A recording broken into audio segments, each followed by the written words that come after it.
के माध्यम से मतदान की इस श्रृंखला में आज हम बात करेंगे मतदान के दिन मतदान शुरू होने से पहले अपनाई जाने वाली प्रारंभिक प्रक्रिया के बारे में। मतदान केंद्र की प्रारंभिक तैयारी, जिसमें साफ सफाई, प्रकाश व्यवस्था और गोपनीयता कक्ष की उपलब्धता सुनिश्चित की जाती है। आइए मतदान दिवस की इस पहली और महत्वपूर्ण प्रक्रिया को सरल तरीके से समझते हैं। मतदान दिवस की शुरुआत में पीठासीन अधिकारी द्वारा मतदान केंद्र की साफ सफाई, प्रकाश व्यवस्था और गोपनीयता कक्ष की उपलब्धता सुनिश्चित की जाती है, ताकि प्रत्येक मतदाता निर्भीक और स्वतंत्र रूप से मतदान कर सके। मतदान प्रारंभ होने से पहले उम्मीदवारों के अधिकृत अभिकर्ताओं की उपस्थिति सुनिश्चित की जाती है। इसके पश्चात प्रपत्र 28 अर्थात मतदान प्रारंभ होने की घोषणा पर उपस्थित अभिकर्ताओं के हस्ताक्षर कराए जाते हैं।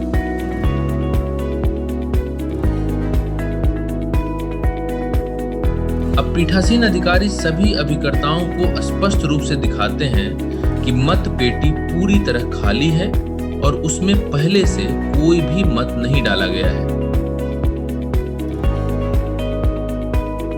मतपेटी को सील करने के लिए प्रयुक्त होने वाली पेपर सील पर पहले पीठासीन अधिकारी और फिर उपस्थित अभिकर्ताओं के हस्ताक्षर कराए जाते हैं। अभिकर्ता चाहें तो पेपर सील का सीरियल नंबर भी नोट कर सकते हैं। इसके बाद मतपेटी के अंदर और बाहर प्रपत्र 35 का लेबल लगाया जाता है, जिसमें मतदान केंद्र और मतपेटी का पूर्ण विवरण अंकित रहता है। अब पेपर सील इस प्रकार लगाई जाती है कि पीठासीन अधिकारी की मुहर मतपेटी की खिड़की से बाहर स्पष्ट रूप से दिखाई दे। इसके पश्चात मतपेटी के भीतर कार्डबोर्ड का सहारा देकर उसे लाहा अर्थात वैक्स से विधिवत सील कर दिया जाता है। सीलिंग की प्रक्रिया पूर्ण होने के बाद मतपेटी को मतदान की स्थिति में रखा जाता है और पेपर सील की सुरक्षा हेतु उसे तार या सूत से सुरक्षित रूप से बांध दिया जाता है।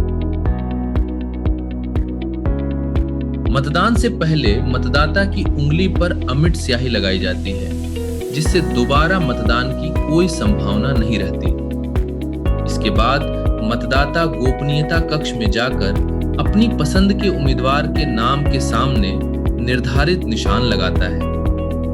मतदान पूर्ण होने पर मतदाता मतपत्र को मोड़कर मतपेटी में डालता है और शांतिपूर्वक मतदान केंद्र से बाहर निकलता है। मतदान समाप्त होने के बाद मतपेटी को नियमानुसार पुनः सील किया जाता है और सुरक्षित अभिरक्षा में स्ट्रांग रूम भेजा जाता है। इस प्रकार सभी वैधानिक प्रक्रियाओं का पूर्ण पालन करते हुए मतपत्र के माध्यम से निष्पक्ष, पारदर्शी और सुरक्षित मतदान संपन्न कराया जाता है।